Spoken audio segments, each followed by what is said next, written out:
सूत्र में प्रवेश के पहले थोड़ी प्रारंभिक बातें समझ लेनी जरूरी है। पहली बात, हमें वही दिखता है जो हमारी वासना में छिपा होता। जो मौजूद है जरूरी नहीं कि हमें दिखे। हमारी आंख उसी को देख लेती है जिसे हमारी वासना चाहती है। देखने में भी चुनाव है, सुनने में भी चुनाव है। हम वही सुन लेते हैं जो सुनना चाहते हैं। जो हम नहीं सुनना चाहते वो हमारे कानों से चूक जाता है, और जो हम नहीं देखना चाहते उसे हमारी आंखें नहीं देख पाती। इसलिए प्रत्येक व्यक्ति अपने ही जगत में रहता है, अपनी ही वासना के जगत में। यहां इतने लोग हैं, मैं जो बोल रहा हूं इसके इतने ही अर्थ हो जाएंगे जितने लोग यहां हैं। प्रत्येक वही सुन लेगा जो सुनना चाहता है, चुन लेगा, मतलब की बात निकाल लेगा, गैर मतलब की बात अलग कर देगा, या ऐसे अर्थ निकाल लेगा जो उसकी वासना के अनुकूल हो। जगत में हमें वही दिखाई पड़ता है जो हमने अपनी वासना में छिपा रखा है। लोग पूछते हैं परमात्मा कहां है। ये पूछना ही गलत है। असली सवाल यह है कि परमात्मा को पाने की वासना कहां है। और जब तक परमात्मा को पाने की वासना ना हो, वो गहन प्यास ना हो, तब तक वो दिखाई नहीं पड़ेगा। नहीं दिखाई पड़ता इसलिए नहीं कि वो नहीं, बल्कि इसलिए कि आपकी आंखें उसे देखना ही नहीं चाहती। अगर वो सामने भी हो तो आप बच जाएंगे। अगर वो आपके द्वार पे दस्तक भी दे तो भी आप कुछ और ही अर्थ निकाल लेंगे। आप उसे पहचान न पाएंगे। नदी बह रही हो लेकिन प्यास ना हो तो नदी दिखाई नहीं पड़ेगी। प्यास हो तो दिखाई पड़ती है। और जिस चीज की प्यास हो वो दिखाई पड़नी शुरू हो जाती। और इतनी जटिल है ये घटना कि बहुत बार प्यास अगर बहुत प्रबल हो तो जो नहीं है वो भी दिखाई पड़ सकता है, और प्यास क्षीण हो तो जो है वो भी दिखाई नहीं पड़ेगा। हम अपनी वासना के जगत में जीते और उस वासना के फैलाव से हम चीजों को देखते और पहचानते। पूरब का योग तो इस सत्य को बहुत दिनों से जानता रहा है, लेकिन पश्चिम के मनस्विद अब इस सत्य को स्वीकार करते। पश्चिम में विगत 50 वर्षों में मनोविज्ञान ने जो खोजें की हैं, उनमें एक खोज ये है कि 100 में से केवल 2% चीजें हमें दिखाई पड़ती। 100 घटनाएं घटती हैं तो उसमें से 2 हमें दिखाई पड़ती, 98 से हम चूक जाते। हमारी आंख चुन रही है, कान चुन रहे हैं, हाथ चुन रहे हैं, मन चुन रहा है। तो जो हम जानते हैं वो हमारी चॉइस है, हमारा चुनाव है। हम वही नहीं जानते जो मौजूद है। और अगर हमारा चुनाव बहुत गहन हो तो हम उस जगत का निर्माण कर लेंगे अपने आसपास, कल्पना लोक का, जो है ही नहीं। पागलखानों में बंद लोगों ने क्या किया है? उन्होंने एक जगत निर्माण कर लिया है जो कहीं भी नहीं है, लेकिन उनके मन के लिए है। पागलखाने में जाएं, अकेला आदमी बात कर रहा है किसी से, वो जिससे बात कर रहा है वो आपके लिए नहीं, उसके लिए पूरी तरह है। वो जवाब भी पा रहा है, वो झगड़ भी सकता है, और उसके लिए उस व्यक्ति की मौजूदगी में जरा भी संदेह नहीं। वो व्यक्ति उसने खुद ही निर्मित किया है।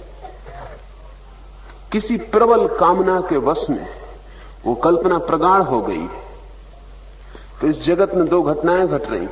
लोग उन चीजों को देख रहे हैं जो नहीं, और उन चीजों को चूक रहे हैं जो हैं। ये पहली बात समझ लेनी जरूरी है कि अगर आपको परमात्मा दिखाई नहीं पड़ता तो इससे केवल एक बात ही पता चलती कि उसकी प्यास आपके भीतर नहीं, अन्यथा परमात्मा के अतिरिक्त कुछ भी नहीं।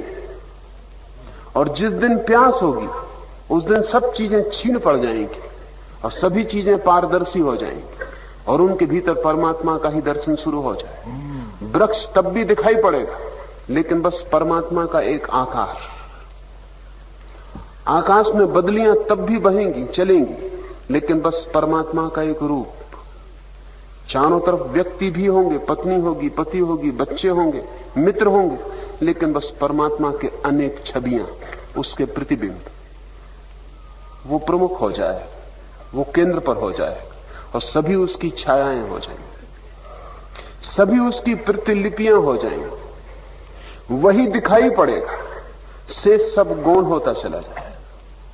और ये इस घटना की सूचना के लिए ही शंकर जैसे ज्ञानियों ने जगत को माया कहा है। जिस दिन परमात्मा सत्य होता है उस दिन जगत माया हो जाए, लेकिन जब तक जगत सत्य है तब तक परमात्मा माया है। और जिनके लिए जगत बहुत सत्य है वे पूछते हैं परमात्मा कहां? उन्हें ख्याल भी नहीं आता कि उनके देखने का ढंग, उनके जीने का ढंग, उनकी आंखें, उनके विचार की पद्धति, मनोवैज्ञानिक जिसे गेस्टाल्ट कहते हैं, ये गेस्टाल्ट की धारणा थोड़ी समझ लेनी जैसी है। जर्मनी में एक मनोवैज्ञानिकों का स्कूल पैदा हुआ और गेस्टाल्ट साइकोलॉजी।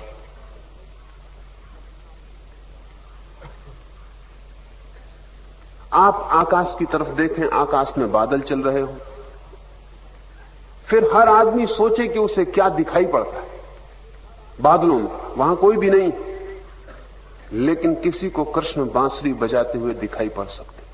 वो गेस्टाल्ट, वो उस आदमी के भीतर छिपा है जो वो बादलों पर आरोपित कर रहा है। किसी को कोई फिल्म अभिनेत्री दिखाई पड़ सकती,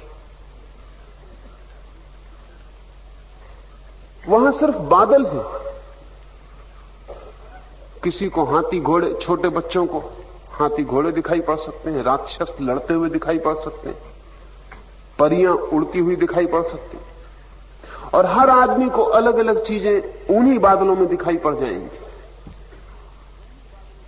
हर आदमी अपने भीतर से प्रोजेक्ट कर रहा है, बादल तो पर्दे का काम कर रहे हैं और हर आदमी भीतर से अपनी कल्पना को आरोपित कर रहा है। ये जो कल्पना का आरोपण है ये हमने अपने चारों तरफ किया हुआ है। कोई व्यक्ति आपको बहुत सुंदर दिखाई पड़ता है और दूसरा कोई भी राजी नहीं होता कि वो व्यक्ति सुंदर है, पर आपके लिए सुंदर है। और कोई व्यक्ति आपको बहुत घृणित मालूम होता है लेकिन किसी के लिए बहुत प्यारा है। तो हम वस्तुओं के, तथ्यों के जगत में नहीं जीते, हम कल्पनाओं के जगत में जीते। और हम अपनी कल्पनाओं से अपने चारों तरफ एक संसार निर्मित कर लेते, वही संसार हमें घेरे रहता है। हम उसी के अनुसार चलते, उठते, बैठते, सोचते। ऐसे अलग अलग संसारों में घिरे हुए लोग पूछते हैं परमात्मा कहां? और उनके भीतर परमात्मा को पैदा करने का कोई भाव नहीं। ध्यान रहे, परमात्मा उस दिन होगा जिस दिन उसकी प्यास गहन होगी। उस दिन क्षण भर भी देर ना लगेगी, उस दिन वही प्रकट हो जाए और से सब माया हो जाएगी, से सब भ्रम हो जाए। हम वही देख लेते हैं जो हम देखने के लिए आतुर। तुम्हारी आतुरता परमात्मा का निर्माण करेगी। निर्माण कहना ठीक नहीं, आविष्कार। वो छिपा है, उसे खोज लेगी। परमात्मा आविष्कार है, वो मौजूद नहीं है कि तुम्हें मिल जाए। जब तक कि तुम उसे पाने को तैयार न हो जाओ तब तक वो गैर मौजूद है, तब तक वो सुनाई नहीं पड़ेगा, तब तक वो दिखाई नहीं पड़ेगा, तब तक उसका कोई स्पर्श नहीं होगा। यद्यपि सभी स्पर्श उसी के और सभी दर्शन उसी के और सभी ध्वनियां उसी की, लेकिन ये पहचानने के लिए तुम्हारी गहन आतुरता और परम धैर्य अपेक्षित है। अब हम इस सूत्र में प्रवेश करें। यम ने कहा नचिकेता को, संपत्ति के मोह से निरंतर प्रमाद करने वाले अज्ञानी को परलोक नहीं सूझता, सूझ नहीं सकता। जिसको धन में अर्थ दिखाई पड़ रहा है उसे आत्मा में कोई अर्थ दिखाई नहीं पड़ सकता। ये विपरीत अर्थ है। जिसको धन बहुत मूल्यवान मालूम पड़ता है उसके लिए आत्मा मूल्यवान मालूम नहीं पड़ सकती।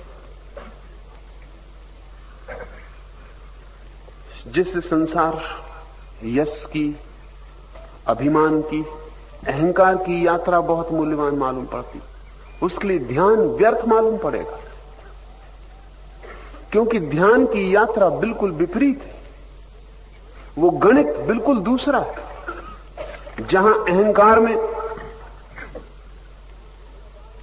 दूसरों के ऊपर मुझे छा जाना है, वहां ध्यान में मुझे इस भांति मिट जाना है कि मेरे होने का भी पता ना चले। जहां अहंकार में मुझे वस्तुएं और वस्तुओं से मिलने वाली शक्ति को संग्रहित करना है और उस संग्रह में मुझे तनाव से और चिंता और बेचैनी से भर जाना पड़ेगा, अशांति मेरा भाग्य होगा, वहां ध्यान में मुझे सारी चिंताओं को, सारे तनाव को, सारी अशांति को छोड़ के इस भांति शांत हो जाना कि जैसे मैं हूं ही नहीं, जैसे मेरी मौजूदगी समाप्त हो गई, ना होने की तरह होना हो जाए। ये यात्राएं विपरीत है। तो जिसे अभी बाहर की यात्रा सार्थक मालूम पड़ गई उसे परलोक में कोई भी अर्थ मालूम नहीं पड़ेगा। अर्थ देखने की उसकी तैयारी नहीं, और वो विपरीत अर्थ देख रहा है। आपने अगर बच्चों की किताबों में कभी ख्याल किया हो, और आप भी कभी बच्चे रहे होंगे, तो जरूर कहीं न कहीं किसी पत्रिका और किसी पुस्तक में आपने वो चित्र देखे होंगे।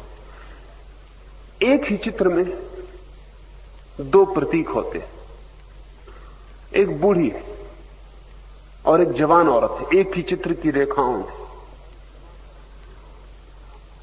लेकिन एक बड़ा मजा है कि अगर आपको बूढ़ी दिखाई पड़नी शुरू हो जाए तो फिर आपको जवान औरत दिखाई पड़नी नहीं संभव होगी, क्योंकि वो बूढ़ी का जो आकार है वो आपकी आंखों को पकड़ लेगा और उसके कारण आप उसी चित्र में उन्हीं रेखाओं में छिपी हुई जवान सूरत को नहीं पकड़ पाएंगे। और जिसको पहले जवान औरत दिखाई पड़ जाए उसे बूढ़ी दिखाई पड़ना मुश्किल हो जाएगी। लेकिन अगर आप थोड़ी देर देखते ही रहें तो आंखें भी परिवर्तनशील है, इस जगत में कुछ भी स्थिर नहीं है। अगर आप थोड़ी देर देखते रहें तो जवान औरत खो जाएगी और बूढ़ी दिखाई पड़ने लगी, या पहले आपको बूढ़ी दिखाई पड़ रही थी तो वो खो जाएगी और जवान दिखाई पड़ने लगी। लेकिन एक नियम बहुत अद्भुत है, दोनों एक साथ नहीं देखी जा सकती। आप दोनों देख सकते हैं लेकिन एक के बाद एक, और आपने दोनों देख ली और आपको पता है कि इस चित्र में दोनों छिपी हैं, फिर भी आप दोनों को एक साथ नहीं देख सकते, क्योंकि जब आप एक को देखते हैं तो उसको एक के देखने के चुनाव में दूसरे की रेखाएं खो जाती। जब आप दूसरे को देखते हैं तो उस चुनाव में पहले की रेखाएं खो जाती। और आपको पता है कि दूसरा रूप भी छिपा है, लेकिन फिर भी दोनों को एक साथ देखने का कोई उपाय नहीं। जिस व्यक्ति में आप मित्र को देखते हैं उसमें शत्रु को देखने का कोई उपाय नहीं, हालांकि कल आप उसमें शत्रु देख सकते हैं, लेकिन तब मित्र को देखने का कोई उपाय नहीं रह जाए। और आप एक ही आदमी में सुबह मित्र और सांझ शत्रु देख सकते हैं, और आपको यह बात पता भी चल गई कि इसमें दोनों छिपे, लेकिन किसी भी एक क्षण में आप दोनों को एक साथ नहीं देख सकते।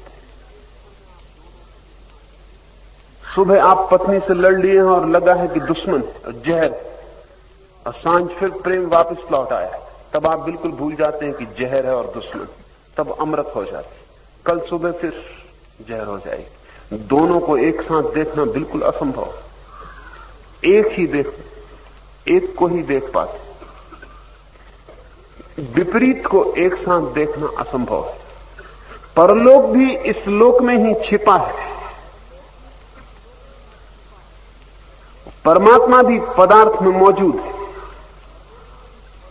कण कण में उसकी उपस्थिति। लेकिन जब तक हम पदार्थ से मोहाविष्ट हैं, जब तक हमने एक चित्र को पकड़ रखा है, तब तक दूसरा चित्र हमारी आंख में उभर के नहीं आएगा। और ऐसा आपके ही साथ है ऐसा नहीं है, ज्ञानियों के साथ भी वही तकलीफ। जब उनको ब्रह्म दिखाई पड़ना शुरू हो जाता तो संसार नहीं दिखाई पड़ता, वो दिखाई पड़ ही नहीं सकता। इसलिए वो कहते हैं माया है। हमें भी दिक्कत होती है। शंकर जब कहते हैं कि संसार माया है तो हमें लगता है सिद्धांत की ही बात होगी, क्योंकि शंकर के पैर पर भी हम पत्थर पटक दें तो खून निकलता है। शंकर भी पैर खींच लेंगे, पत्थर गिर रहा हो। शंकर को भी भूख लगती, प्यास लगती, पानी पीना पड़ता। परमात्मा पीने से काम नहीं चलता, भोजन करना पड़ता। परमात्मा के खाने से काम नहीं चलता। तो हमें दिक्कत होती देख के कि यह आदमी कहता सब झूठ है, तो फिर इस झूठ का उपयोग क्यों कर रहा है? फिर इस झूठ के साथ खड़ा क्यों? और अगर संसार असत्य है तो किसको समझा रहा है? वहां कोई है ही नहीं समझने वाला। हमारी भी तकलीफ है, हमें संसार वास्तविक दिखाई पड़ रहा है, परमात्मा वास्तविक दिखाई नहीं पड़ रहा। शंकर की भी तकलीफ है, उन्हें परमात्मा वास्तविक दिखाई पड़ रहा है, संसार खो गया। जब हम पत्थर पटक रहे हैं तो शंकर को परमात्मा ही गिरता हुआ मालूम पड़ रहा है, लेकिन हमें बड़ी अड़चन। और जब शंकर पैर को हटा रहे हैं तो पत्थर से बचने को नहीं हटा रहे हैं, पत्थर में जो परमात्मा गिर रहा है उससे ही बचने को है। एक बहुत पुरानी बौद्ध कथा है। एक बौद्ध भिक्षु ने अपने शिष्य को कहा कि सभी जगह एक का ही निवास है।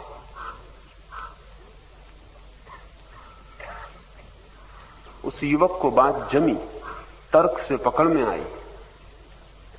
गुरु प्रभावी था,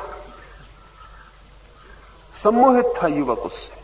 उसने उसकी बात मान ली। उसी दिन वो जा रहा था मार्ग से और एक हाथी पागल हो गया और महावत ने चिल्लाया कि हट जाओ। लेकिन उस युवक ने कहा कि जब एक ही है सब, तो पागल हाथी में भी वही ब्रह्म विराजमान है। वो नहीं हटा। हाथी पागल था, पागल हाथी को तत्व ज्ञान का कोई भी पता नहीं, पागल हाथी को दर्शन शास्त्र का कोई अध्ययन नहीं, और पागल हाथी को यह भी पता नहीं कि तुम किसी ज्ञानी के शिष्य हो। उसने उठाया उस आदमी को, सूंड में उठा के रास्ते के किनारे फेंक दिया। हड्डी पसली टूट गई। पिटा कुटा रोता हुआ वापस गुरु के पास आया और कहा कि ये तुमने क्या सिखाया मुझे? वो तुम्हारे ब्रह्म ने जरा भी मेरी चिंता न की। उसके गुरु ने कहा कि हाथी ब्रह्म पागल था, लेकिन वो महावत का ब्रह्म चिल्ला रहा था, उसको तुमने क्यों ना सुना कि हट जाओ?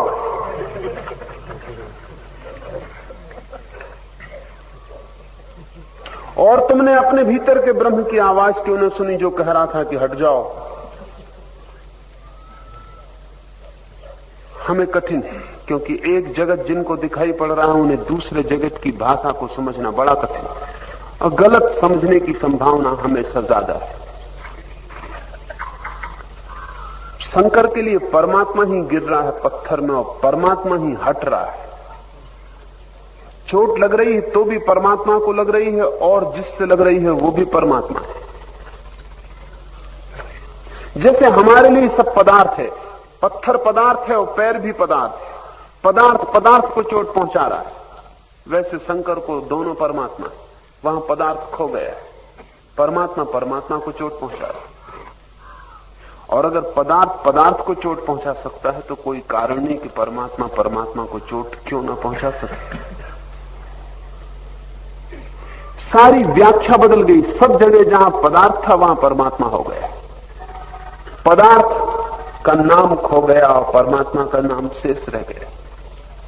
अज्ञानी की दिक्कत और ज्ञानी की दिक्कत में बहुत फर्क नहीं है, दिक्कत तो एक ही है। अज्ञानी की आंखें जकड़ी हुई हैं संसार से, उसे परलोक नहीं दिखाई पड़ता, परमात्मा दिखाई नहीं पड़ता। ज्ञानी की आंखें रुक जाती हैं परलोक पर, परमात्मा पर, उसे संसार दिखाई नहीं पड़ता। इसलिए संसारी कहता है कि परमात्मा असत्य है। नास्तिक की यही घोषणा है। नास्तिक परम संसारी है, वो ब्रह्मज्ञानी का ठीक विपरीत है। वो कह रहा परमात्मा असत्य है, माया है। ब्रह्मज्ञानी ठीक नास्तिक के विपरीत है, वो कह रहा संसार माया है, परमात्मा सत्य। और सत्य एक ही हो सकता है, क्योंकि एक ही दिखाई पड़ सकता है। ये यम ने नचिकेता को कहा कि संपत्ति के मोह से मोहित निरंतर प्रमाद करने वाले अज्ञानी को परलोक नहीं सूझता। वो समझता है कि प्रत्यक्ष दिखने वाला लोक ही सत्य है, इसके सिवा दूसरा स्वर्ग नरक आदि लोक कुछ भी नहीं। इस प्रकार मानने वाला अभिमानी मनुष्य बार बार मुझ यमराज के वश में आता है। ऐसा संसार से जो ग्रसित है वो मृत्यु के हाथों में बार बार पड़ता है, वो बार बार मरता है, बार बार जन्मता है, क्योंकि उसकी सारी पकड़ उस पर है जो दिखाई पड़ता है। शरीर दिखाई पड़ता है, आत्मा तो दिखाई नहीं पड़ती, और आत्मा कभी दिखाई पड़ नहीं सकती, क्योंकि आत्मा का अर्थ ही है देखने वाली, वो दिखाई पड़ने वाली नहीं है। वो सदा देखने वाली है, उसको दिखाई पड़ता है, लेकिन वो स्वयं दिखाई नहीं पड़ सकती। शरीर देखने वाला नहीं है, वो दिखाई पड़ता है। शरीर ऑब्जेक्ट है, वो वस्तु, पदार्थ, विषय। आत्मा बोध है, ज्ञान है, जागरूकता है, चैतन्य। दृष्टा को देखने का कोई उपाय नहीं, तो हमें शरीर दिखाई पड़ता है। और जो व्यक्ति मानता है कि जो दिखाई पड़ता है वही सत्य है, प्रत्यक्ष ही आंख के सामने जो है वही सत्य है, तो आंख के पीछे जो है वो असत्य हो गया। लेकिन आंख बीच में है, ध्यान रहे, आंख के बाहर संसार है और आंख के भीतर परमात्मा है। लेकिन जो कहता है प्रत्यक्ष, प्रत्यक्ष शब्द का अर्थ है आंख के सामने, जिसका भरोसा आंख के सामने जो है उस पर, उसे आंख के पीछे जो छिपा है वो दिखाई पड़ना बंद हो जाए। और ऐसा आदमी सब चीजों पर भरोसा कर लेगा, अपने पर ही भरोसा नहीं कर पाएगा। विज्ञान इसी भूल में पड़ा है कि जो भी दिखाई पड़ता है वो सत्य है, लेकिन जो नहीं दिखाई पड़ता, जो भीतर छिपा है, जिसको सब दिखाई पड़ता है वो असत्य है। बड़ा मजा है, विज्ञान की पूरी निष्पत्ति यह है कि विज्ञान सत्य और वैज्ञानिक असत्य। वो जो वैज्ञानिक है वो असत्य है, यह आश्चर्यजनक है। हम आइंस्टीन जो कहते हैं उसको मानते हैं, वो जो प्रयोग करते हैं उसको मानते हैं। आइंस्टीन टेबल पर रख के जो जो जांच पड़ताल कर लेता उसको मानता, लेकिन जो जांच पड़ताल कर रहा है, वो जो भीतर से बैठ के सारी खोज कर रहा है, उससे धीरे धीरे संबंध विच्छिन्न हो जाता, आंखें बाहर जकड़ जाती, फिक्स्ड हो जाती। फिक्सेशन की बीमारी है, रुक जाती, आदत उनकी बाहर देखने की हो जाती, और फिर आंख बंद करना भूल जाते, भीतर भी कुछ था। यम ने नचिकेता को कहा कि जो व्यक्ति पदार्थ को, प्रत्यक्ष को सब कुछ मानता है, वो जो अप्रत्यक्ष है, छिपा है, गूढ़ है, सूक्ष्म है, जो है लेकिन दिखाई नहीं पड़ता, क्योंकि वो स्वयं देखने वाला है, इसलिए दिखाई पड़ने का कोई उपाय नहीं। ऐसा अभिमानी मनुष्य मेरे हाथों में बार बार पड़ता है। मरता है केवल नास्तिक, आस्तिक मर नहीं सकता। ये सुन के थोड़ी हैरानी होगी, क्योंकि हम आस्तिक को भी मरते देखते, उसके भी लाश को मरघट ले जाते, लेकिन आस्तिक मर नहीं सकता, क्योंकि आस्तिक उसको जानता है जो देखने वाला है, उसकी कोई मृत्यु नहीं। आस्तिक का सिर्फ शरीर मरता है, नास्तिक पूरा का पूरा मरता हुआ अनुभव करता है। मर तो वो भी नहीं सकता, लेकिन उसे लगता है शरीर ही सब कुछ। तो जब शरीर मिटता है तो वो सोचता है मैं मिटा। मृत्यु सिर्फ नास्तिक की। और अगर आपको मृत्यु का डर लगता हो तो आप समझना कि आप नास्तिक हैं। आप क्या कहते हैं इससे पता नहीं चलता। आप कितना ही चिल्ला के कहें कि मैं आस्तिक हूं, इससे कुछ नहीं होता। आप कितना ही कहें मेरा आत्मा में भरोसा है, श्रद्धा है परमात्मा में, इससे कुछ भी नहीं होता। आप मंदिरों और मस्जिदों में पूजा और प्रार्थना करें, इससे कुछ भी नहीं होता। मौत अगर डराती है तो आप नास्तिक हैं। वो ठीक ठीक पकड़ वहां है। आस्तिक मौत से नहीं डरेगा, डर का सवाल ही नहीं, क्योंकि मौत है ही नहीं। रामकृष्ण मरते थे, पत्नी रोने लगी तो रामकृष्ण ने कहा कि रोना बंद कर। मौत निश्चित थी। चिकित्सकों ने कहा कि कैंसर है और बचने का कोई उपाय नहीं। और उन दिनों तो कैंसर की कोई चिकित्सा भी न थी। तो रामकृष्ण ने कहा तू रो मत।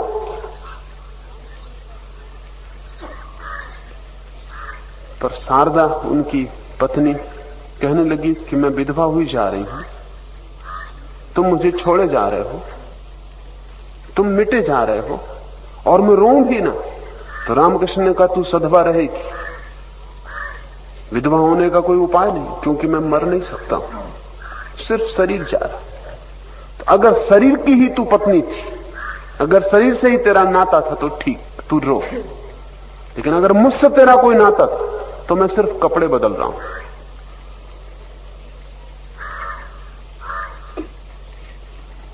और भारत में शायद कोई दूसरी स्त्री पति के मरने के बाद सधवा नहीं रही, शारदा रही।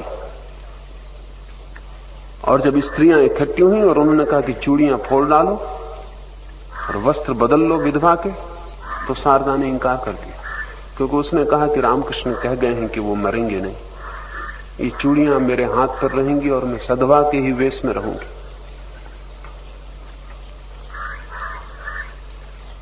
रामकृष्ण ने कहा कि मैं केवल वस्त्र बदल रहा हूं। आस्तिक के लिए मौत वस्त्र का परिवर्तन है। एक पुराने घर से जो जराजीर्ण हो गया, एक नए घर में यात्रा है। पुराने कपड़ों को उतार कर नए कपड़ों का पहन लेना है, या सारे कपड़ों को उतार कर बिना कपड़ों के रह जाना है। लेकिन जो नास्तिक है वो तो मृत्यु की पकड़ में बार बार आएगा, मृत्यु के कारण नहीं, अपने ही कारण।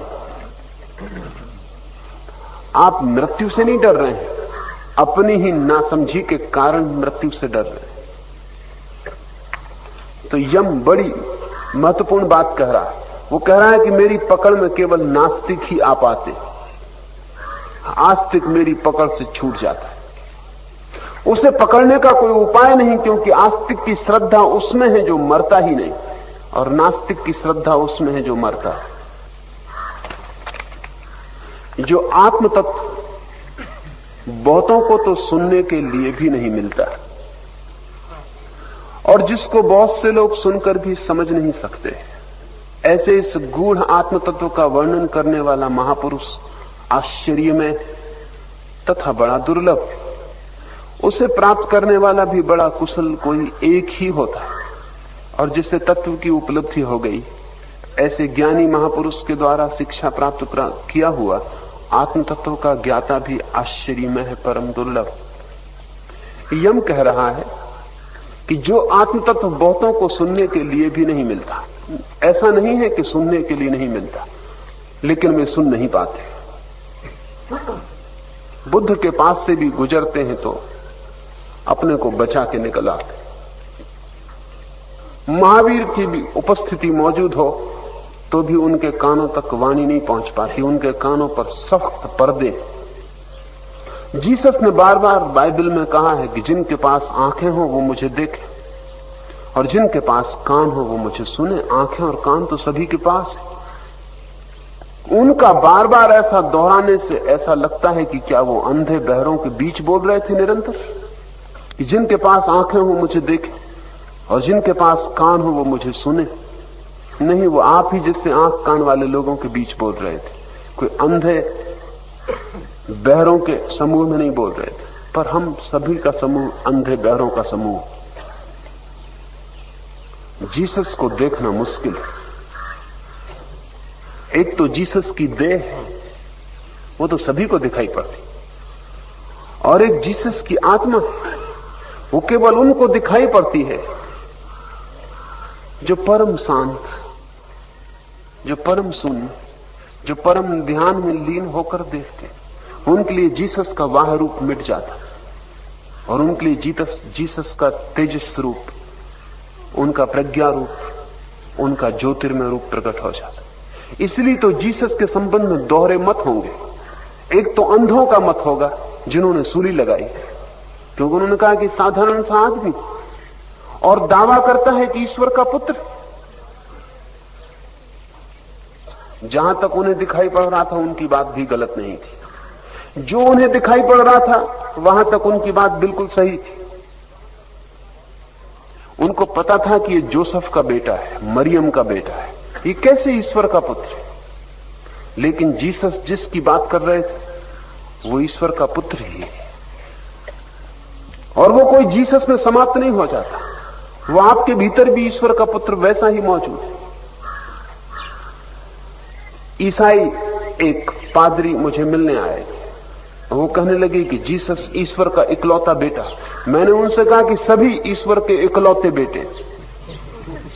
उन्होंने कहा कि सभी कैसे इकलौते बेटे हो सकते। जब भी उसका अनुभव होता है तो हर एक को ऐसा लगेगा कि मैं उसी धारा से आया हूं। वही बेटा होने का अर्थ है, मैं उसी का स्फुलिंग हूं, मैं उसी महाज्योति की एक किरण। और जिसको भी ऐसा अनुभव होगा वो ऐसा ही अनुभव करेगा कि मैं इकलौता हूं, मैं अकेला हूं, क्योंकि अपनी ही प्रतीति होगी, दूसरे की कोई प्रतीति नहीं होगी। उस क्षण में सब जगत मिट जाएगा, आप अकेले ही रह जाएंगे, और आपका परमात्मा और आप दोनों के बीच का फासला भी गिर जाएगा। वो है महासूर्य, तो आप उसकी ही किरण, और आप अकेली किरण होंगे उस अनुभव के क्षण में। लेकिन ये जीसस का रूप सबको दिखाई नहीं पड़ा, थोड़े से लोगों को दिखाई पड़ा। और बड़े हैरानी की बात है कि जिनको दिखाई पड़ा वो बेपढ़े लिखे गंवार लोग थे, पंडितों को दिखाई नहीं पड़ा। पंडितों ने तो सूली लगवाई, पंडित जो कि शास्त्रों की व्याख्या करते थे, पंडित जो पुरोहित थे, मंदिरों के अधिकारी थे। जो बड़ा मंदिर था जेरूसलम, उसके पुरोहित ने भी, और पुरोहितों की काउंसिल ने भी जीसस को सूली की सहमति दी। असल में उन्होंने ही पूरी चेष्टा की कि जीसस को सूली लगा दी जाए। जिनको जीसस का ज्योतिर्मय रूप दिखाई पड़ा वे थे जुलाहे, मछुए, ग्रामीण किसान, भोले भाले लोग, जिन्हें शब्दों का और शास्त्रों का कोई भी पता नहीं था। उनको जीसस पे भरोसा आया, वो देख सके। ऐसा बहुत बार होता है, आपकी बुद्धि पर जितने ज्ञान की परत हो उतनी देखने की क्षमता कम हो जाती। संसार अगर आज अधार्मिक ज्यादा है तो इसलिए नहीं कि दुनिया में अधार्मिक लोग बढ़ गए, पांडित्य बढ़ गया। और जितना पांडित्य बढ़ जाता है उतना परमात्मा से संबंध मुश्किल होने लगता है। यम कह रहा है कि जो आत्म तत्व बहुतों को सुनने के लिए भी नहीं मिलता, सुनाई भी पड़े तो भी सुनाई नहीं पड़ता, उनके कान पे भी चोट पड़ जाए तो व्यर्थ हो जाती। जिसको बहुत से लोग सुनकर भी समझ नहीं सकते, सुन भी लेते, लेकिन सुन लेना और समझ लेना बड़ी अलग बात है। कुछ लोग सुनने को ही समझना समझ लेते। कुछ ने गीता पढ़ ली, उन्होंने पढ़ने को ज्ञान समझ लिया। उन्होंने गीता कंठस्थ भी कर ली हो तो भी कोई फर्क नहीं पड़ता। समझ बड़ी और बात है। समझ का अर्थ है अनुभव, समझ का अर्थ है प्रतीति। जो सुना है उसकी प्रतीति भी हो जाए। जैसे आपने सुना कि गुलाब के फूल में सुगंध है, सुन लिया, कंठस्थ कर लिया, और कोई भी पूछे तो आपको नींद में भी उठा के पूछे तो आप कह सकते हैं गुलाब के फूल में सुगंध, लेकिन कभी वो सुगंध आपके नासापुटों को ना छुई, कभी वो सुगंध आपके हृदय में प्रवेश ना की, कभी उस सुगंध ने आपकी श्वास को सुवासित ना किया, कभी उस सुगंध का कोई अनुभव ना हुआ। तो ये शब्द कि गुलाब के फूल में सुगंध, ज्ञान तो बन जाएंगे, समझ नहीं बन पाएंगे।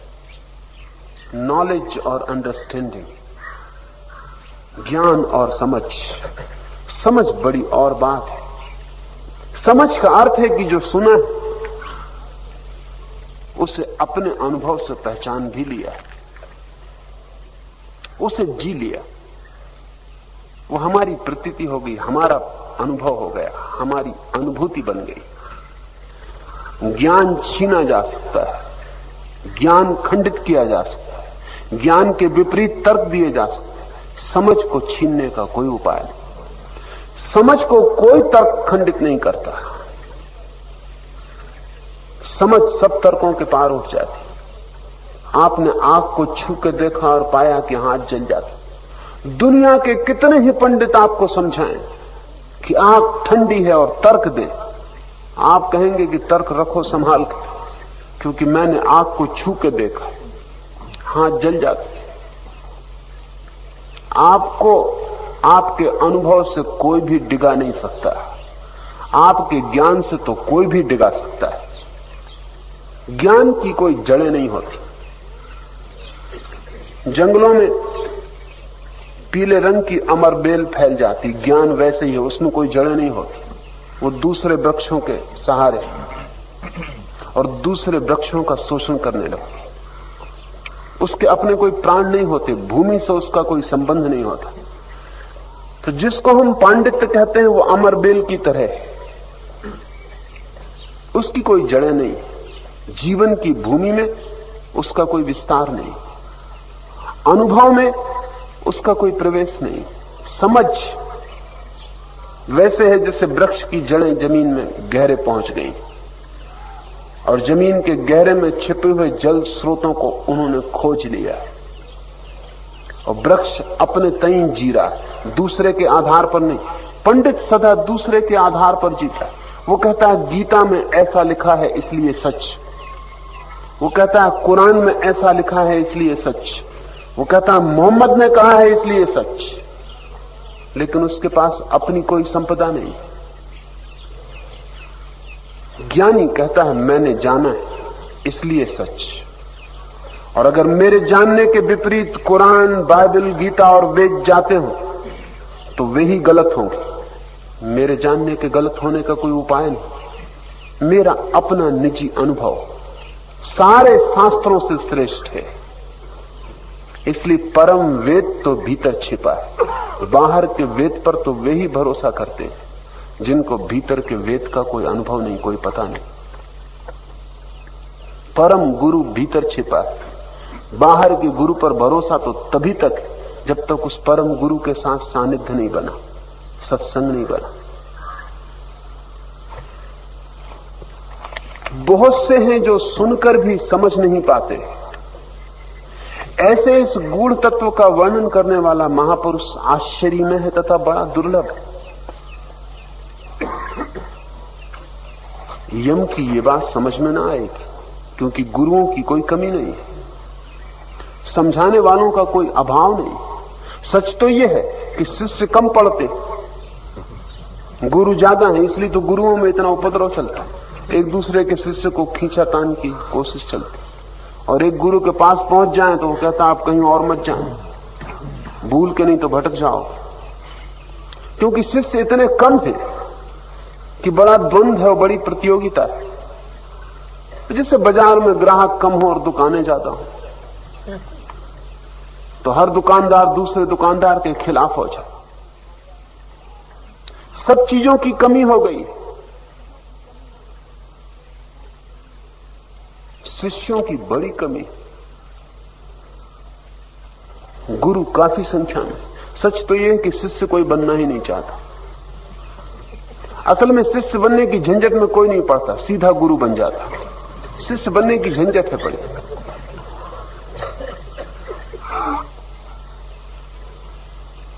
क्योंकि शिष्य बनने का अर्थ है मिटना, अपने को खोना, समर्पित करना, निवेदित करना, अपने को पहुंचना और मिटा देना। तभी तो कोई सीखने में समर्थ हो पाता। गुरु बनने में बड़ा मजा है, मिटने का कोई सवाल नहीं, बल्कि दूसरों को मिटाने का मजा है। गुरु अपने अहंकार को बचा सकता है और शिष्यों का समर्पण उसके अहंकार में बढ़ती बन सकता है। जितने जितने शिष्य बढ़ते चले जाएं तो गुरु अपने शिष्यों की संख्या याद रखते हैं कि कितने उनके शिष्य, कितने लाख तक संख्या पहुंच गई। हर आता हुआ शिष्य भोजन है अहंकार के। तो गुरु तो सभी बनना चाहते, शिष्य कोई भी नहीं बनना चाहता। लेकिन जो परम शिष्यत्व से नहीं गुजरा, उसके गुरु बनने का कोई उपाय नहीं, वो धोखा है। जिसने अपने को मिटाया नहीं, दूसरों को मिटाने में वो सहायता नहीं पहुंचा सकता, वो हत्या कर सकता है, समर्पण नहीं करवा सकता। वो दूसरों को तोड़ सकता है, शून्य नहीं कर सकता। इसलिए गुरुओं के पास अक्सर शिष्य अपंग हो जाते, उनके हाथ पैर कट जाते, उनकी बुद्धि प्रतिभा टूट जाती, वे जड़ बुद्धि हो जाते हैं, मंद बुद्धि हो जाती, मूढ़ता गहन हो जाती। लेकिन कोई परम प्रकाश की तरफ खुलाव नहीं होता। समर्पण पंग हो जाने का नाम नहीं, पंगु हो जाने का नाम नहीं, लकवा लग जाए इसका नाम समर्पण नहीं। लेकिन जिस गुरु का अहंकार शेष हो, वो यही कर सकता है। गुरु का अर्थ ही है कि जो अब नहीं है, उसके ही सानिध्य में आपका भी नहीं होना हो सकता है, अन्यथा नहीं हो सकता। यम ठीक ही कहते हैं। यम कहते हैं कि बहुत दुर्लभ है वो व्यक्ति जो समझा सके उस सत्य को। दुर्लभ दो कारणों से। एक तो ऐसा व्यक्ति खोजना बहुत मुश्किल है जो मिट गया, और अगर ऐसा व्यक्ति मिल भी जाए तो ऐसे 100 व्यक्तियों में जो मिट गए हो, एक ही समर्थ होता है समझाने में कि क्या हुआ। ज्ञानी प्रबुद्ध पुरुष बहुत होते हैं, बहुत अज्ञानियों की संख्या की तुलना में नहीं, बहुत कम होते हैं उस अर्थ में। तो करोड़ में कभी एक व्यक्ति प्रबुद्ध हो पाता है, बुद्धत्व को उपलब्ध होता है, और सैकड़ों बुद्धत्व को उपलब्ध व्यक्तियों में कभी कोई एक व्यक्ति गुरु हो पाता। सभी बुद्ध गुरु नहीं होते। जैनों ने इसका व्याख्या बड़ी व्यवस्था से की है। सभी केवल ज्ञानी तीर्थंकर नहीं होते। तीर्थंकर वो है जो गुरु है। केवल ज्ञान पा लेना एक बात है, लेकिन उसे दूसरे को समझा देना और भी कठिन बात है, क्योंकि शब्दों की पकड़ में नहीं आता सत्य। और जो जाना है भीतर, उसे दूसरे को जनाना, उसे दूसरे को समझाना, उसे दूसरे को भी उसकी प्रतिविज्ञा करा देनी बड़ी कुशलता की बात है। तो जिन्होंने जन्मों जन्मों गुरु होने का संस्कार संग्रहित किया, जैनों की भाषा में जिन्होंने तीर्थंकर बंध, जिन्होंने तीर्थंकर होने का बंध किया है, जन्मों जन्मों में संस्कार किया है, समझाने की कला जिन्होंने सीखी, जब वे समझ पाते हैं भीतर के सत्य को, तो उनमें से कोई एक दुर्लभ व्यक्ति उसे प्रकट कर पाता है।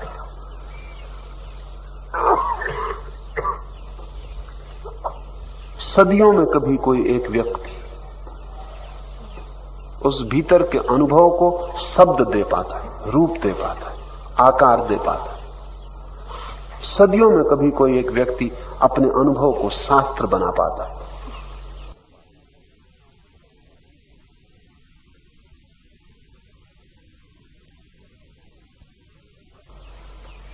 कठिन तो है।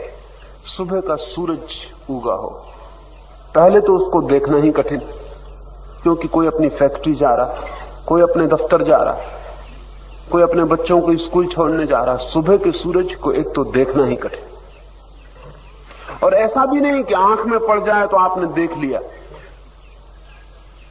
क्योंकि अगर आपका मन कहीं और है तो सूरज दिख भी जाए उगता हुआ तो भी सूरज के उगने का जो सौंदर्य है वो आपके भीतर नहीं खिल पाता। आप देखते न देखते हुए से गुजर जाते। कभी हजारों में कोई एक आदमी रुकता है और सूरज के उगने के सौंदर्य को देखता है। कभी हजारों में एक आदमी के भीतर सूरज के उगने के साथ कोई चीज उगती है और सूरज के उस उगते सौंदर्य का अनुभव करती। ऐसे हजारों आदमी सूरज के उगने का अनुभव करें तो उनमें से कोई एक ही उस चित्र का निर्माण कर पाएगा। कोई एक ही चित्रकार होगा या कोई एक कवि होगा जो सूरज के उगने के सौंदर्य को शब्दों में बांध दे। लेकिन सूरज का सौंदर्य तो बहुत पार्थिव, परमात्मा का सौंदर्य तो बहुत अपार्थिव। उसका तो कोई चित्र बन नहीं सकता, उसका तो कोई कविता भी निर्मित नहीं हो सकती। उसको तो आकार कैसे दिया जाए। निराकार की जब अनुभूति होती है तो कभी लाखों अनुभव सिद्ध व्यक्तियों में कोई एक व्यक्ति गुरु हो पाता है। तो गुरुओं की इतनी बड़ी भीड़ इसलिए चल पाती है। चलने का कारण सदगुरु तो सदियों में कभी एक होता है। ये बड़े मजे की बात है। और जब भी कोई सदगुरु होगा तो सभी तथाकथित गुरु उसके विपरीत हो जाएंगे। जीसस पैदा होगा तो सभी गुरु विपरीत हो जाएंगे। महावीर पैदा होंगे सभी गुरु विपरीत हो जाएंगे। बुद्ध पैदा होंगे सभी गुरु विपरीत हो जाएंगे। बुद्ध के समय के सभी गुरु बुद्ध के विपरीत होंगे, क्योंकि ऐसा व्यक्ति जो सत्य की खबर ला रहा है उन सारे लोगों का रोजी धंधा उपाय छीन लेगा जो उधार जी रहे थे। जब किसी एक गुरु के विपरीत सारे गुरु हो जाएं तो थोड़ा विचार करना। सारे गुरु और किसी बात में सहमत नहीं होते, आपस में लड़ते, लेकिन सदगुरु के विपरीत होते। एक बात में वो सहमत हो जाते। आपस में उनके कितने ही झगड़े हों, वे सब झगड़े छोड़ देते, इस संबंध में एकदम राजी हो जाते, क्योंकि ये व्यक्ति सामूहिक रूप से उनकी जड़ें काट देगा। दुर्लभ है, आश्चर्य में है वह व्यक्ति जो इस गूढ़ आत्म तत्व का वर्णन कर सके, और उसे प्राप्त करने वाला भी कुछ कम कुशल नहीं, क्योंकि जितना ये कहना कठिन है उससे कम कठिन इसे सुनना नहीं है, और जितनी कठिनाई इसको बताने में है उससे भी ज्यादा कठिनाई इसे सुन के समझ लेने में। तो कोई गुरु ही दुर्लभ होता है ऐसा नहीं, सदगुरु ही कठिन होता है ऐसा नहीं, सद शिष्य भी उतना ही दुर्लभ है। और जब कभी कोई सद शिष्य और सदगुरु का मिलन होता है तो वहां अमृत की वर्षा हो जाती है। इसलिए यम ने कहा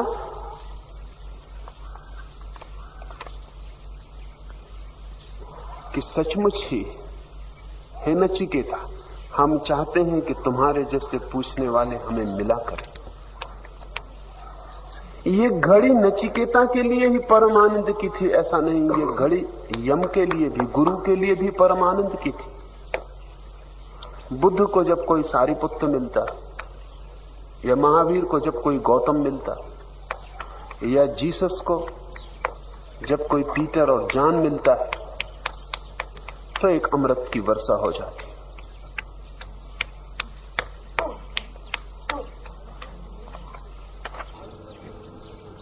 अल्पज्ञ मनुष्य के द्वारा बतलाए जाने पर और उनके अनुसार बहुत प्रकार से चिंतन किए जाने पर भी यह आत्म तत्व सहज ही समझ में आ जाए, ऐसा नहीं। किसी दूसरे ज्ञानी पुरुष के द्वारा उपदेश न किए जाने पर इस विषय में मनुष्य का प्रवेश नहीं होता, क्योंकि यह अत्यंत सूक्ष्म वस्तु से भी अति सूक्ष्म, इसलिए तर्क से अतीत।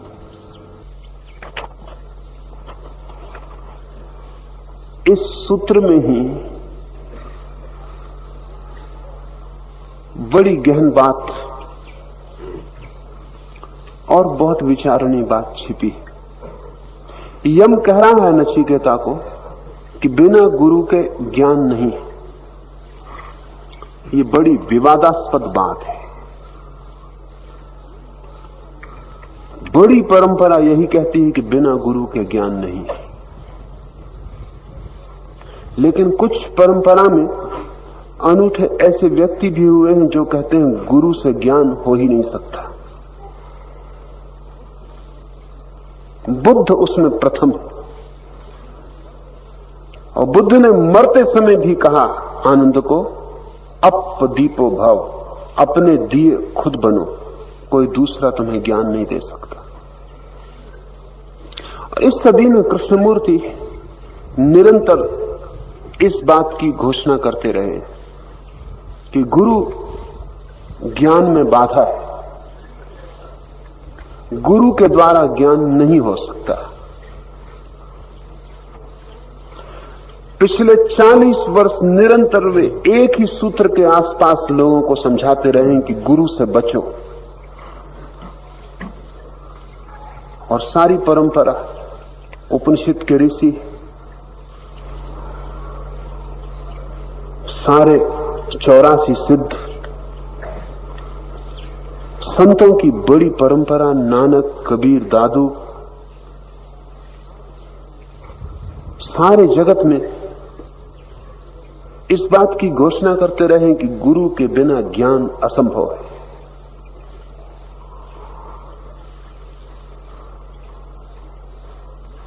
और बड़ी मजे की बात यह है कि दोनों सही है, और जो एक को सही मानेगा वो भटक जाएगा। इन दो में से जो एक को सही मानेगा वो भटक जाएगा, ये मैं कहता हूं, क्योंकि ये दोनों एक साथ सही हैं, और इनमें से एक को जिसने सही माना वो भटकेगा। जिसने पकड़ लिया जोर से कि गुरु के बिना ज्ञान नहीं, वो गुरु के पीछे भटक जाएगा, और जिसने ये पकड़ लिया कि गुरु बाधा है, वो भी भटक जाएगा। गुरु को पकड़ना और गुरु को छोड़ना, ये दोनों एक ही सूत्र है। एक क्षण है जब गुरु को पकड़ना होता है, उसके बिना कोई शुरुआत नहीं होती, और एक क्षण है जब गुरु को छोड़ना होता है, क्योंकि फिर उसके साथ कोई यात्रा नहीं होती। गुरु सीढ़ी की तरह है जिस पर हमें चढ़ना भी होता है और फिर जिसे छोड़ भी देना होता है। लेकिन कुछ ऐसे हैं जो कहते हैं कि सीढ़ी से ही पहुंचना होगा, सीढ़ी के बिना पहुंचना नहीं हो सकता। वे ठीक कह रहे हैं, क्योंकि सीढ़ी के बिना आप कैसे ऊपर चढ़ के जाइएगा। लेकिन वे इतना जोर डालते हैं कि सीढ़ी के बिना पहुंचना नहीं हो सकता, कि सीढ़ी से ऐसा मोह बन जाता है कि जब आप सीढ़ी की आखिरी चरण पर पहुंच जाते हैं, आखिरी सोपान पर, तो आप सीढ़ी को छोड़ते नहीं। आप कहते हैं जिस सीढ़ी ने यहां तक पहुंचाया उसको छोड़ने की बात ही गलत, तो आप सीढ़ी पर ही रह जाते हैं, और सीढ़ी पर रह जाना कोई उपलब्धि नहीं। सीढ़ी को जैसा पहले सोपान पर पकड़ा था, वैसा आखिरी सोपान पर छोड़ना पड़ेगा। लेकिन कुछ हैं जो कहते हैं कि जब सीढ़ी को छोड़ना ही पड़ेगा तो पकड़े ही क्यों, वे नीचे ही खड़े रह जाते हैं।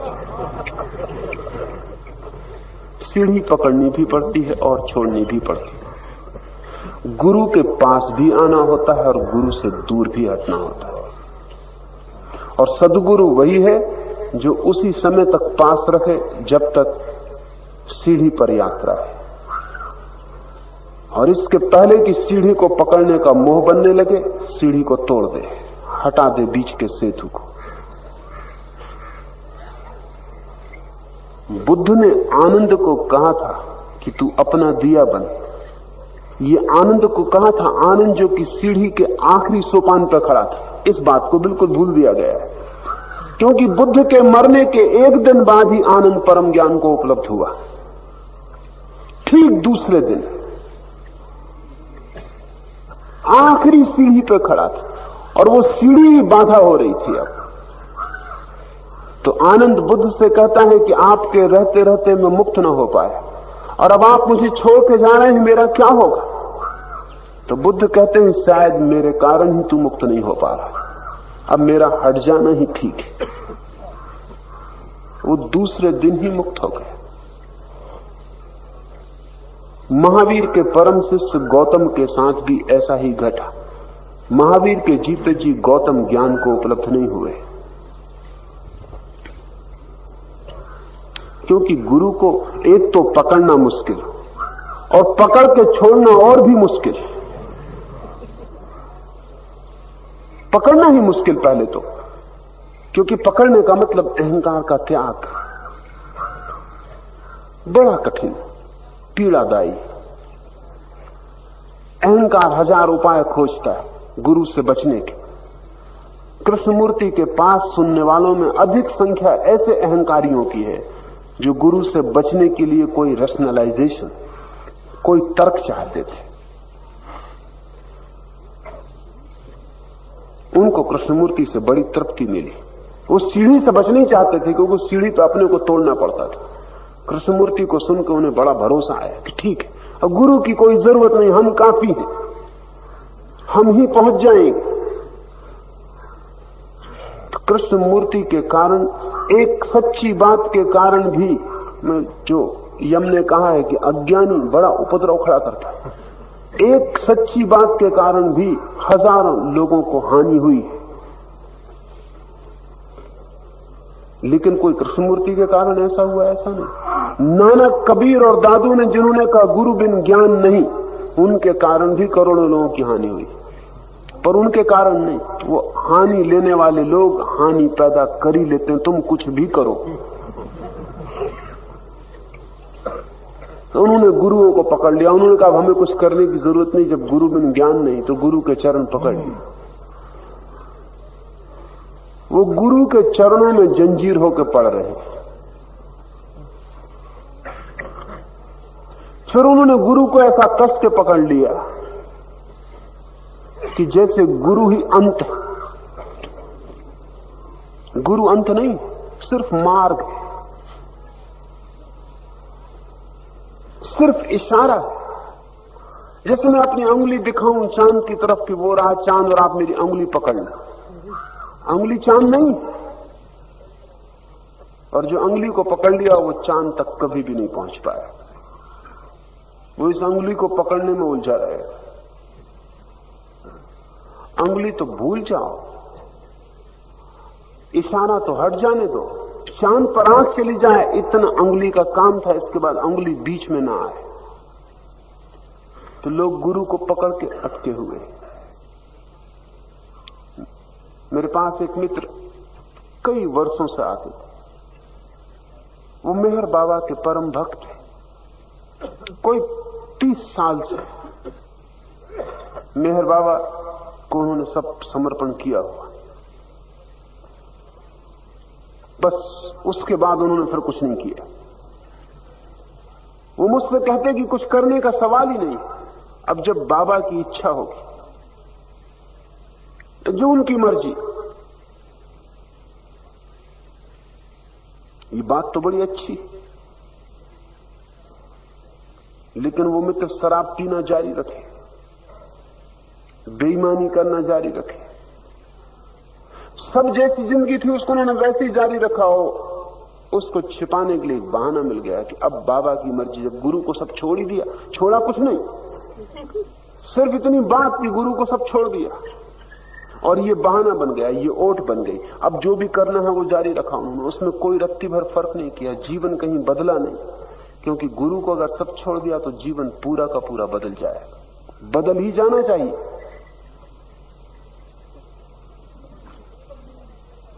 जीवन तो वैसा ही रहा जैसा तब था जब अहंकार के साथ जुड़े थे, उसमें रत्ती भर फर्क ना पड़ा तो अहंकार तो गया नहीं।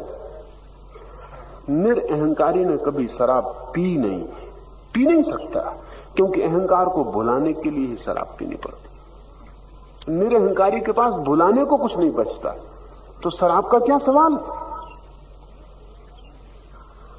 निरअहंकारी ने कभी क्रोध नहीं किया है, क्योंकि अहंकार को चोट लगती तो ही क्रोध होता।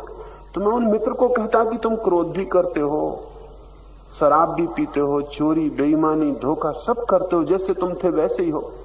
वो कहते सब गुरु को छोड़ दिया, अब जो उनकी मर्जी। तो गुरु को छोड़ने वाले लोग भी, गुरु से बचने वाले लोग भी, लेकिन मैं आपसे कहता हूं गुरु को पकड़ना भी और छोड़ना भी स्मरण रखना। एक रास्ते के प्राथमिक चरण पर गुरु बहुत बड़ा सहारा है और अंतिम घड़ी में बड़ी बाधा है। पहले चरण पर बड़ा अनिवार्य है, वही यम कह रहा है। दूसरे ज्ञानी पुरुष के द्वारा उपदेश न किए जाने पर इस विषय में मनुष्य का प्रवेश नहीं होता, इसे ध्यान रखना। वो भी नहीं कह रहा है, इससे ज्यादा प्रवेश नहीं होता। इनिशिएशन दूसरे ज्ञानी पुरुष के बिना नहीं होता, लेकिन अंत हमेशा स्वयं अकेले में होता है, किसी के साथ नहीं होता। प्राथमिक चरण पर जो पहला धक्का है, जो पहली स्फुरना है, एक बुझे दिए के पास जले हुए दिए का आना है और एक लपक, एक लौकी लपक और बुझे दिए का जल जाना। फिर पहले दिए की जिससे दीक्षा हुई कोई जरूरत नहीं, अब दिया अपनी ताकत से जलेगा। दिया जल उठा, अब अपनी रोशनी चलेगी, अब अपनी यात्रा शुरू हो गई। जब तक शिष्य का दिया नहीं जल जाता तब तक गुरु जरूरी है, और जैसे ही दिया जल जाता है वैसे ही गुरु बिल्कुल गैर जरूरी है। इसे हम ऐसा समझें कि कोई भी व्यक्ति अपने को जन्म नहीं दे सकता, उसके लिए मां जरूरी है, लेकिन कोई भी व्यक्ति सदा गर्भ में नहीं रह सकता। कि एक आदमी तय कर ले कि अब जब मां ने ही जन्म दिया तो गर्भ में ही रहेंगे, तो फिर मां भी मरेगी और वो खुद भी मरेगा। लेकिन 9 महीने तक इनिशिएशन है, 9 महीने तक दीक्षा चल रही, 9 महीने तक मां के दिए से बेटे का दिया जल रहा है, 9 महीने तक मां की श्वास बेटे की श्वास बन रही, 9 महीने तक मां का खून बेटे का खून बन रहा है, 9 महीने तक बेटा अलग नहीं है, वो मां की ही धड़कन। लेकिन जैसे ही वो तैयार हो जाएगा, उसका दिया जलने के योग्य हो जाएगा, तेल जुट जाएगा, बाती आ जाएगी, जैसे ही पक्का हो जाएगा कि यंत्र पूरा हो गया और अब बेटा खुद अपनी फेफड़े से सांस ले सकता है, वैसे ही बेटे को गर्भ के बाहर आ जाना होगा। लेकिन मां भी बेटे को गर्भ में ही रखना चाहती, ना समझी के कारण, और बेटा भी गर्भ में रहना चाहता है, इसलिए प्रसव में इतनी पीड़ा होती। नहीं तो प्रसव में पीड़ा नहीं होनी चाहिए, प्रसव में पीड़ा का कोई भी कारण नहीं।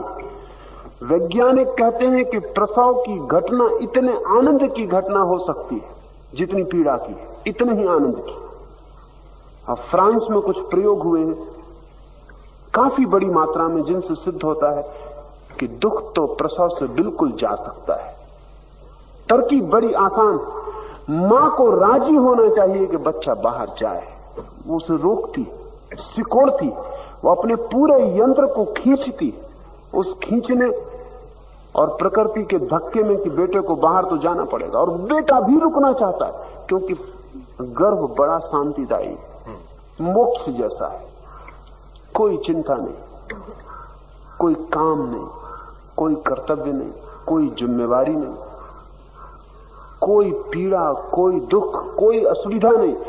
इतना विज्ञान विकसित हुआ फिर भी गर्भ जैसा कंफर्टेबल, सुविधापूर्ण हम कोई स्थान बना नहीं पाए। गर्भ में बेटा ठीक वैसा ही जैसा विष्णु क्षीर सागर में होंगे, उससे जरा भी फर्क नहीं है।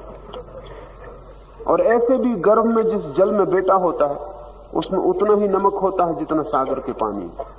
ठीक सागर का पानी ही होता है गर्भ में, उसी अनुपात के केमिकल्स होते हैं उसमें। वैज्ञानिक कहते हैं चूंकि आदमी पहला जन्म मछली की तरह हुआ, इसलिए अब भी जब वो पहला जन्म लेता है तो उसे मछली की ही पूरी व्यवस्था चाहिए। इसलिए गर्भ में पूरा सागर का वातावरण होता है।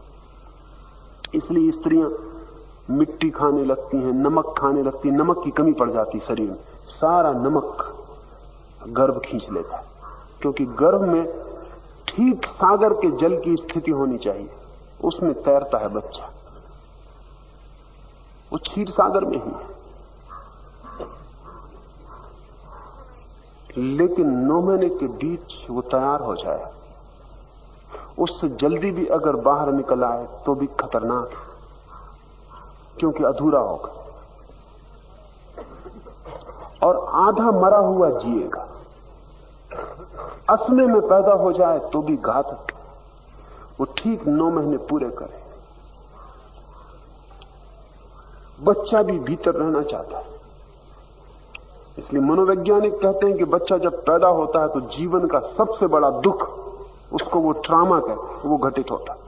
क्योंकि बच्चे को इतना बड़ा शॉक लगता है कि जिंदगी इतनी सुखद थी और वहां से एकदम दुख में पैदा आ जाता। खुद सांस लेना पहला काम उसके होता है, जो कि काफी कष्टपूर्ण। जिसने कभी सांस न ली हो उसे पहली सांस लेना, और जिंदगी में अधूरा अलग छूट जाता है, असहाय। तो बच्चा भी भीतर रुकना चाहता है और मां भी भीतर रोकना चाहती है, और पूरी प्रकृति बाहर ठेलती, इसलिए दुख होता है, इसलिए पीड़ा होती, प्रसव की पीड़ा होती। सम्मोहन करने वाले वैज्ञानिकों ने अनेक हजारों स्त्रियों को सम्मोहित करके ये समझाया कि प्रसव में कोई पीड़ा नहीं है, ये बड़ा आनंद का कृत्य है, लेकिन तुम बच्चे को जाने दो, छोड़ो, रिलैक्स, विश्राम की अवस्था में बच्चे को बाहर जाने दो, उसे रोको मत, सिकोड़ो मत, अपने को खोलो और बच्चा जाए तो पीड़ा नहीं हुई। फ्रांस में एक अलग विधि विकसित हो गई और लाखों स्त्रियां बिना पीड़ा के बच्चों को जन्म दे रही, कोई पीड़ा नहीं। और अभी नई जो खोज है वो ये है कि ये तो पहला कदम है। जब ठीक से ये कदम आगे बढ़ जाएगा तो स्त्री को बच्चा पैदा करने में जैसे आनंद का अनुभव हो सकता है, वैसा उसे किसी चीज में कभी भी नहीं हो सकता, क्योंकि इतना बड़े सृजन की घटना है। और 9 महीने का बोझ और 9 महीने का तनाव जब एक क्षण में मुक्त होगा तो जो हल्कापन और जो शांति तूफान के बाद भीतर आ जाएगी, लेकिन उससे वंचित है। और ऐसा नहीं कि मां गर्भ में ही बच्चे को रोकना चाहती, बाद में भी पूरी कोशिश करती। जब तक बहू घर में ना आ जाए तब तक वो कोशिश। और इसलिए सास और बहू में जो कलह है वो गर्भ से शुरू हो गई।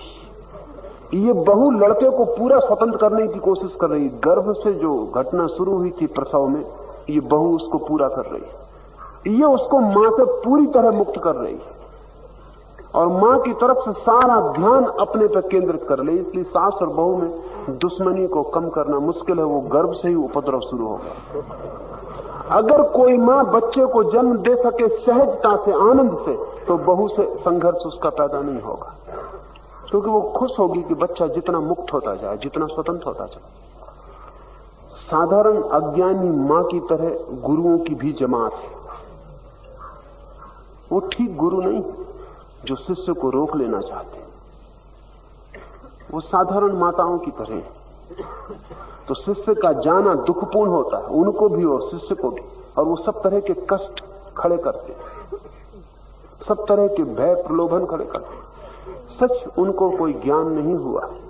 अगर ज्ञान हो तो गुरु का ये पहला काम है कि जैसे ही गर्भ के दिन पूरे हो जाएं और जैसे ही बच्चा राजी हो जाए, शिष्य राजी हो जाए अपनी यात्रा पर, तो वो बुद्ध की तरह कह दे, अब दीपो भव, तू अपना दिया अब खोज, अब तू जा अपनी यात्रा पर। अब तू मुझे छोड़ दे, मुझे भूल जा, अब जैसे मैं था ही नहीं। ठीक मां और ठीक गुरु गर्भ के बाद व्यक्ति को पूरी तरह स्वतंत्र करने की कोशिश में लग जाएंगे। गुरु के गर्भ में जाना जरूरी है। शिष्य होने का अर्थ है गुरु के गर्भ में प्रवेश। ये कोई शरीर में प्रवेश नहीं, लेकिन गुरु की चेतना के दायरे में प्रवेश है। और जब ये गर्भ पूरा हो जाए तो इस गर्भ के बाहर जाने का साहस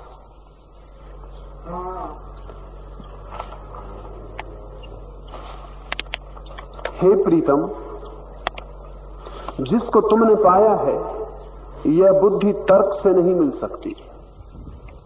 यह तो दूसरे के द्वारा कही हुई ही आत्मज्ञान में निमित्त होती है।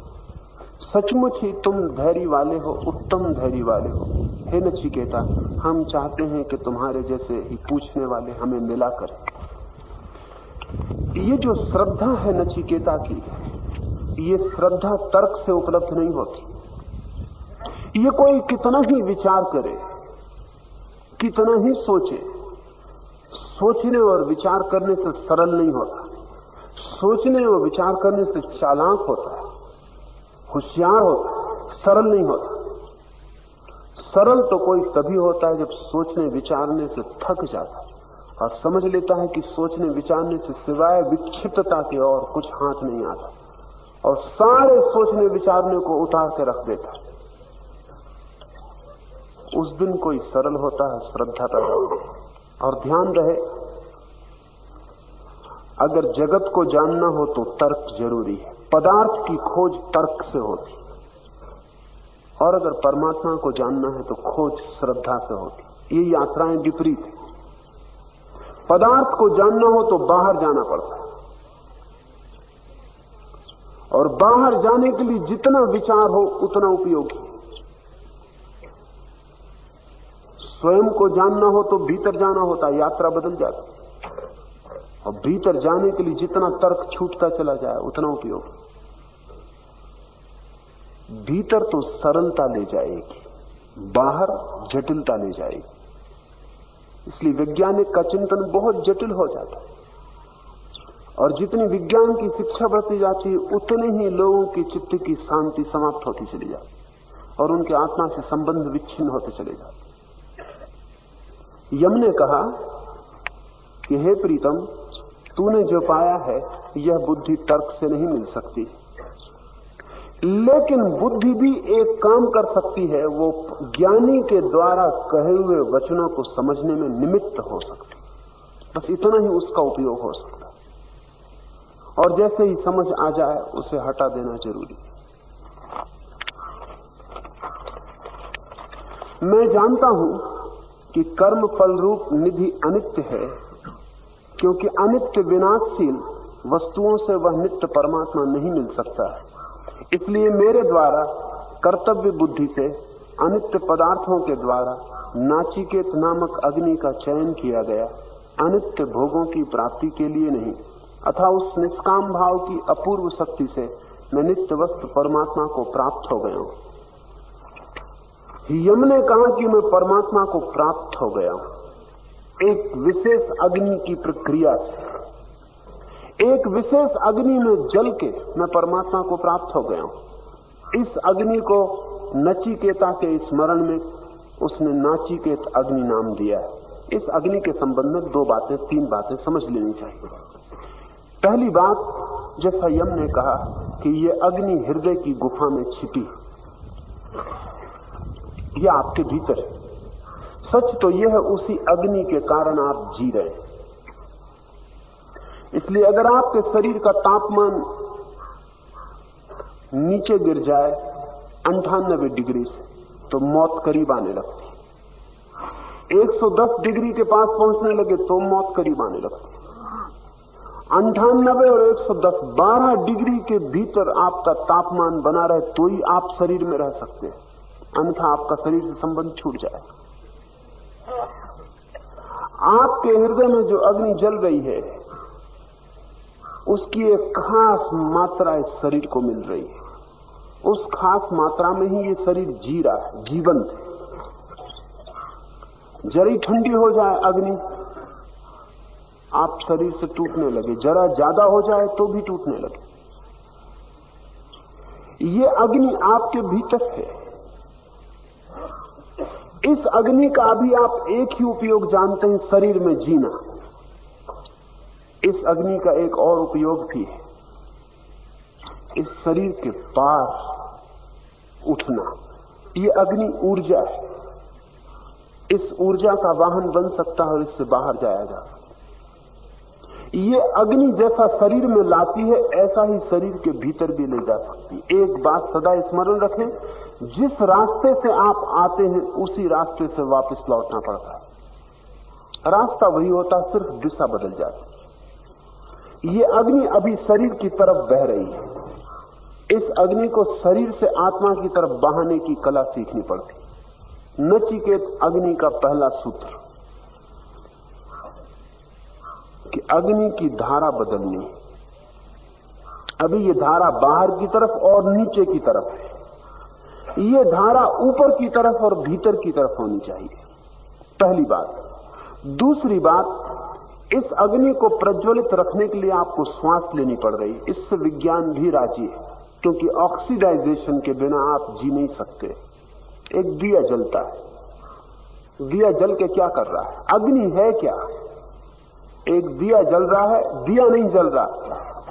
आसपास हवा में जो ऑक्सीजन है, ऑक्सीजन है, वो जल रही है।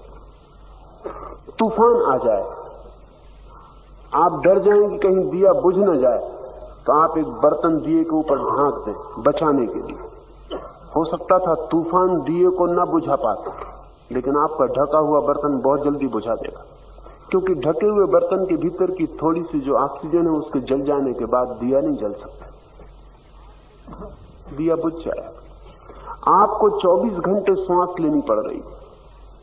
एक क्षण भी श्वास रुक जाए कि आप समाप्त हुए, क्योंकि श्वास ऑक्सीजन को भीतर ले जाके अग्नि को प्रज्वलित कर रही है।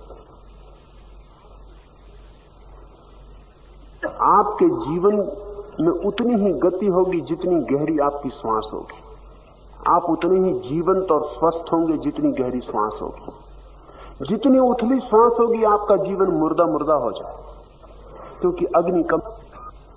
बहुत उथली सांस ले रहे हैं, कुछ कारण जिनके कारण हम उथली सांस ले रहे हैं। और वैज्ञानिक कहते हैं कि जब तक मनुष्य को गहरी सांस लेना न सिखाया जाए, योग तो बहुत सदियों से कह रहा है, तब तक आदमी पूरी तरह जी नहीं पाता। और जो पूरी तरह जी नहीं पाता, वो ऊर्जा उसके पास इतनी होती ही नहीं कि भीतर की तरफ जा सके। इसलिए योग ने प्राणायाम की कलाएं खोजी। प्राणायाम की कलाएं भीतर की अग्नि को ज्यादा प्रज्वलित करने की, ताकि अतिरिक्त अग्नि भीतर हो जिसको हम अंतर यात्रा में उपयोग कर सके। वो फ्यूल, ईंधन, पेट्रोल डाल देते हैं गाड़ी में, वो चलता है। पेट्रोल छिपी हुई आग है।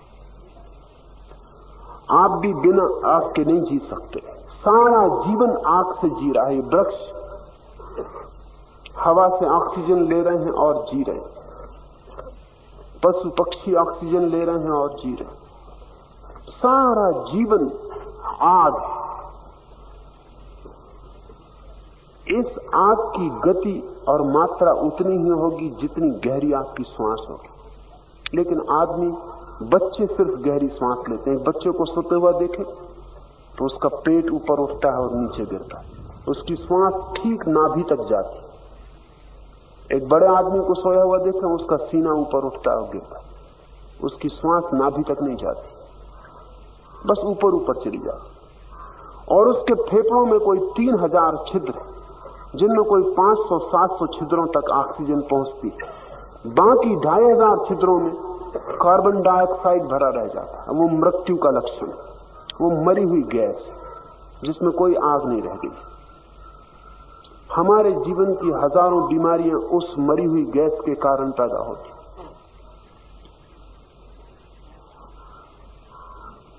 गहरी श्वास अग्नि को प्रज्वलित करती। तो दूसरा सूत्र समझ लें, नाचिकेत अग्नि को प्रज्वलित करना हो तो जितनी गहरी श्वास हो उतना उपयोगी, उतने आप भबक कर जिएंगे। इसलिए हम ध्यान के इस पहले प्रयोग में 10 मिनट तक गहरी से गहरी सांस की कोशिश करते हैं। इस कोशिश में आपकी अग्नि प्रज्वलित हो उठती। इस प्रज्वलित अग्नि को फिर भीतर ले जाया जा सकता है, नहीं तो आपके पास शक्ति ही नहीं होती जो आप भीतर जा सके। तीसरी बात, ये जो अग्नि है भीतर, ये साधारणतः बाहर की तरफ बह रही, शरीर की तरफ बह रही, इसे भीतर की तरफ मोड़ना। इसको भीतर की तरफ मोड़ने में 2 बाधाएं हैं। एक तो आपने जो जो दमित किया है, सप्रेस किया है, वो पत्थरों की तरह बीच में पड़ा है, उसकी वजह से धारा पीछे नहीं जा सकती। वो पत्थर हटने जरूरी है, वो बीच की बाधाएं हटनी जरूरी है, अन्यथा उनसे टकरा के फिर बाहर आ जाए। इसलिए दूसरा चरण है ध्यान का, जिसमें आपको अपने मन के समस्त दबे वेग बाहर फेंक देने, पूरे निसंकोच भाव से, सारी बुद्धिमता छोड़कर सब जो दबा हुआ है बाहर फेंक देना। रोए नहीं जिंदगी से, कितनी बार रोने को दबा लिया, वो पत्थर की तरह पड़ा हुआ है, वो हटता नहीं। और जब तक आप रो न लेंगे भरपूर, तब तक वो बाधा हटेगी। जिंदगी हो गई खिलखिला के हंसे नहीं, क्योंकि सभ्यता खिलखिला के हंसने नहीं देती। जब आप पूरा खिलखिला के हंस लेंगे, अचानक पाएंगे कि भीतर कोई अड़चन थी, वो टूट के बिखर गई। नाचे नहीं, कूदे नहीं, क्योंकि बचपन से ही हम बच्चों को कह रहे हैं शांत बैठो, उसकी वजह से इतनी अशांति है दुनिया में। ये बच्चा अगर बचपन से ही नाच ले, कूद ले, आनंदित हो, इतनी अशांति ना हो। लेकिन बच्चे को हम कह रहे हैं बैठो शांत, वो बैठ तो गया लेकिन भीतर अशांति चल गई, क्योंकि बच्चा अभी सजीव है। मरने पे लोग शांत बैठते हैं, वो अभी जिंदा, अभी जिंदगी आई, अभी जिंदगी नाचना चाहती, कूदना चाहती, हरणों की तरह उछलना चाहती। उसको हमने कह दिया शांत बैठो, वो बैठा है शांत, लेकिन भीतर ऊर्जा कंपित हो रही। वो कंपित ऊर्जा रुक जाएगी, जड़ हो जाएगी, उसके पत्थर बन जाएंगे। वो पड़ी है मार्ग में। आप जब तक फिर से अपने बचपन को नहीं पा लेते, जिस दिन आपके बाप ने आपको कहा था शांत बैठो, उस दिन आपको वापस लौटना पड़ेगा और उस पत्थर को तोड़ना पड़ेगा। उस पत्थर के टूटते ही आपका बचपन फिर से लौट आएगा, ऊर्जा सघन होगी, तेज होगी। इसलिए दूसरा चरण है वो बाधाएं हटाने के लिए, और तीसरा चरण है चोट मारने के लिए, ताकि ऊर्जा भीतर की तरफ और ऊपर की तरफ बहने लगे। ध्यान रहे, पानी नीचे की तरफ बहता है, वो स्वभाव है। पानी को ऊपर ले जाना हो तो पंप करना पड़ता है, उसे धक्के देने पड़ते हैं ऊपर की तरफ, तब वो ऊपर की तरफ जाता है। आपकी ऊर्जा भी सहज नीचे की तरफ बह रही।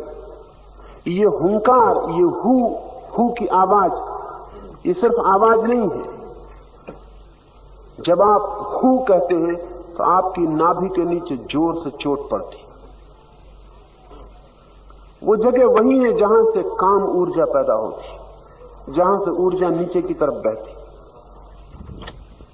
इस हु की चोट बाधाओं के हट जाने पर, अग्नि के जल जाने पर, ऊर्जा को कुंडलनी के मार्ग से, आपकी रीढ़ के मार्ग से ऊपर की तरफ गतिमान कर देगा।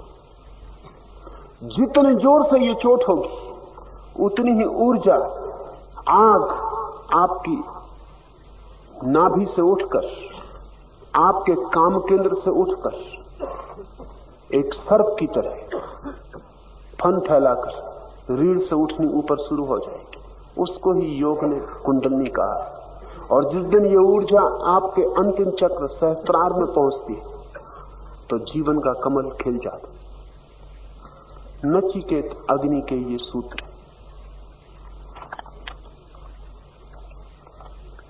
हे नचिकेता, जिसमें सब प्रकार के भोग मिल सकते हैं, जो जगत का आधार, यज्ञ का चिरस्थायी फल, निर्भयता की अवधि और स्तुति करने योग्य एवं महत्वपूर्ण है, तथा वेदों में जिसके गुण नाना प्रकार से गाए गए और जो दीर्घ काल तक की स्थिति से संपन्न है, ऐसे स्वर्ग लोक को देखकर भी तुमने धैर्य पूर्वक उसका त्याग कर दिया।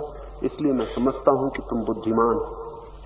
जो योग माया के पर्दे में छिपा हुआ सर्वव्यापी, सबके हृदय रूप गुहा में स्थित संसार रूप गहन वन में रहने वाला सनातन है, ऐसे उस कठिनता से देखे जाने वाले परमात्म देव को शुद्ध बुद्धि युक्त साधक अध्यात्म योग की प्राप्ति के द्वारा समझकर हर्ष और शोक को त्याग कर देता है।